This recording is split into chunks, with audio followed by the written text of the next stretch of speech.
युवक बंधुओं, व्यक्तित्व विकास के इस प्रकरण में जैसा कि मैंने पहले कहा है कि व्यक्तित्व का संबंध वंशानुक्रम और वातावरण दोनों से है।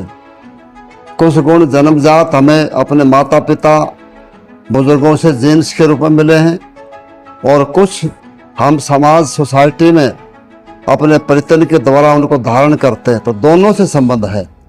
तो व्यक्तित्व किसे कहते हैं इसके बारे में पहले जानो। व्यक्तित्व अंग्रेजी में इसका नाम है पर्सनैलिटी, जो कि लैटिन शब्द पर्सोना से बना है, जिसका अर्थ होता मुखौटा। जैसे रामलीला में नाटक में पात्र जो है, कोई राक्षस का, रावण का, कुंभकर्ण का, मेघनाथ का मुखौटा लगा करके और पार्ट प्ले करता है, कोई हनुमान का और वानरों का मुखौटा लगा करके और वो पाठ करता है, तो वो उससे लोग आकर्षित होते हैं। उसी प्रकार से वे गुण हमारे वो गुण जो लोगों को हमारी ओर आकर्षित करें, वो सारे व्यक्तित्व के गुण जानने चाहिए। और अच्छे व्यक्तित्व में पहले तो शारीरिक फिजिकल स्ट्रक्चर अच्छा होना चाहिए, उसका मेंटल बैलेंस जो है वो संतुलित होना चाहिए और एबनॉर्मल नहीं होना चाहिए, और आध्यात्मिक दृष्टि से भी वो कुछ उन्नत होना चाहिए। तो ऐसे व्यक्ति को कहते हैं कि भाई ये सफल पूर्ण व्यक्तित्व वाला व्यक्ति है। आइए आज पहले जन्मजात जो गुण हैं, एक कवि ने उसको श्लोक में बद्ध किया है। केवल यही गुण नहीं, और भी बहुत से जन्मजात गुण होते हैं, तो सुनिए उनको। विपदे धैर्य मथाभ्युदय क्षमा सदस्य वाक् पटुता युद्ध विक्रम यशस्वी चाभिरुचिर्व्यसनं श्रुतौ प्रकृति सिद्धमिदं हि महात्मनाम्। विपत्ति काल में धैर्य धारण करना, अभ्युदय समृद्धि होने पर क्षमा करना, सभा में बोलने की पटुता निपुणता, रणभूमि में पराक्रम, यश की कामना करना, ये महापुरुषों के स्वभाव से ही होते हैं। उनको पूर्व जन्म में विरासत से मिले होते हैं। इन पर थोड़ी सी संक्षेप में चर्चा करेंगे। पहला गुण जो है व्यक्तित्व का, विपत्ति में धैर्य। कुछ व्यक्ति थोड़ी सी आपत्ति आने पर विचलित हो जाते हैं, लेकिन कल्पना करो मर्यादा पुरुषोत्तम राम ने 14 वर्ष तक वनवास में कितने कष्टों को झेला, और अंत में जब रावण सीता का अपहरण करके ले गया, तो वहीं पर बांदरों की सेना सजा करके और लंका को विजित किया, सीता को वापस लाए।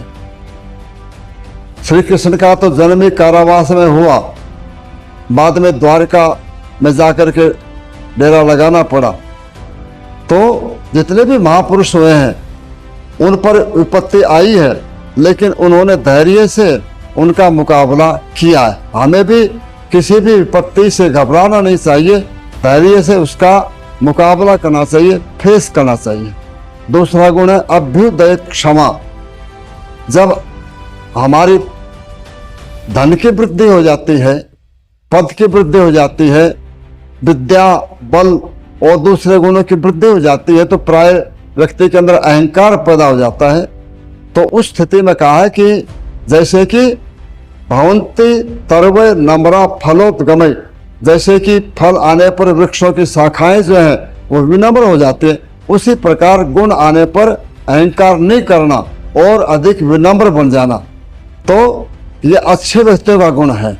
और अच्छे व्यक्ति, हल्के व्यक्ति, जरा सा कुछ उसको मिल जाए तो अहंकार से ऐसा करके चलते हैं, अंत में लोग उसको दुत्कार देते हैं, उसको घृणा करने लगते हैं।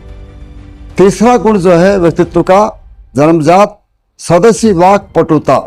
बोलते तो सभी हैं, लेकिन जो जन्मजात किसी में स्वाभाविक गुण होता है वो अलग ही होता है। ये ठीक है कि अभ्यास के द्वारा हम उसको बढ़ा भी सकते हैं, लेकिन जन्मजात जो बोलने का गुण है वो गॉड गिफ्ट होती है। तो अच्छा व्यक्ति जो है वो अपने प्रवचन से, अपने भाषण से सभा को जीत लेता है। याद कीजिए, नेताजी सुभाष ने आजाद हिंद सेना का निर्माण किया तो एक बात कहते थे, तुम मुझे खून दो और मैं तुम्हें आज़ादी दूंगा। और उसके इस वाक्य ने बहनों ने अपने आभूषण उतार करके सुभाष को दे दिए आज़ाद सेना के लिए, और युवाओं ने अपने उंगली को, शरीर को चीर करके उसके खून में कलम डुबो करके और सेना में भर्ती होने के हस्ताक्षर किए। तो बोलने की कला है, अभ्यास से आती है, जन्मजात भी होती है। सदस्य वाक पटुता। चौथा गुण जो है वो युद्ध विक्रम है, रणभूमि में पराक्रम करना। इसका अभिप्राय नहीं कि जो मरने मारने का कार्य वो रणभूमि नहीं। आज जीवन सब जगह स्पर्धा का होगा, स्ट्रगल का बन गया, संघर्ष का बन गया। ये जीवन एक संग्राम है, इसमें सदा मैदान में डटे रहना है, पलायन नहीं करना है, कमजोरी, कायरता, भीरुता नहीं दिखानी है, मुकाबला करना है, आपत्तियों से मुकाबला करना है, जो बाधाएं हैं उनसे मुकाबला करना है। और पांचवा जो गुण है वो यश की कामना करना। मानो ये महताम धनम, व्यक्ति चला जाता है लेकिन व्यक्ति का यश और कीर्ति जो है वो केवल साथ में रहती है। आज भी लाखों वर्षों से मर्यादा पुरुषोत्तम का हम गुणगान करते हैं, उनकी मर्यादाओं के, उसके गुणों के कारण से तो करते हैं। आज कृष्ण को भगवान का दर्जा देते हैं, उसके गुणों के कारण से देते हैं। तो महापुरुष जो है अपने यश के द्वारा वो अमर हो जाते हैं, सदा वो उनका सदा के लिए नाम रहता है। इसलिए यश की कामना करनी चाहिए। और यश कब होगा?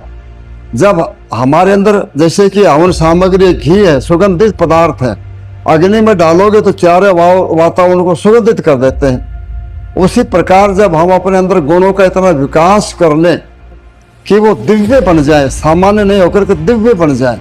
जैसे सूर्य की धूप सब जगह जाती है, वायु सबको जीवन देती है, जल सबको जीवन देता है, भूमि है और दूसरे तत्व हैं, वो दिव्य है, दिव्य शक्तियाँ। उसी प्रकार से जब हमारे दिव्य गुणों का विकास हो जाएगा, यश की कामना, मान के लिए जिएंगे, सम्मान के लिए जिएंगे, परिवार की, राष्ट्र के सम्मान के लिए, इज्जत के लिए जिएंगे, तो हमारा स्वभाव ही बदल जाएगा। इसलिए कहा कि यश की कामना करना। अंतिम क्या कहा? व्यसनम श्रुतौ, स्वाध्याय करना, वेद का स्वाध्याय करना, वेद के अनुकूल जो ऋषियों के ग्रंथ उनका पढ़ना, आत्मा परमात्मा संबंधी जो जीवन को उन्नत करने वाले महापुरुषों के जीवन पढ़ना, ये सब प्रत्येक युवक को नियम बनाना चाहिए, क्योंकि विचार ही व्यक्ति को बनाते हैं। सायंकाल को सोते समय में कम से कम जो है वो 10, 15, 20 मिनट जो है अच्छी पुस्तकों का स्वाध्याय करके सोओगे तो रात्रि में आपको अवचेतन मंत्र, अवकॉन्शियस माइंड जो है उसी प्रकार से आपका संस्कारों को रिवाइज करता रहेगा और आपका जीवन का विकास वैसा ही होगा। इसलिए आइए इन गुणों को, यदि है तो अच्छी बात है, नहीं है तो इनको हम अभी से अपने जीवन का अंग बनाए, धीरे धीरे करके ही हमारे स्वाभाविक गुण बन जाएंगे। क्योंकि व्यक्ति जो काम करता है उसकी आदत पड़ जाती है और आदत ही जो है फिर अंत में जाकर के व्यक्तित्व विकास में उसके चरित्र के गुण में आ जाते हैं। हाँ, चरित्र को और व्यक्तित्व को अलग नहीं कर सकते, एक ही बात है। उसका चरित्र कहो या व्यक्तित्व को, दोनों मिली हुई चीजें हैं। तो चरित्र निर्माण, व्यक्तित्व विकास इस आयु में प्रत्येक युवक को करना चाहिए।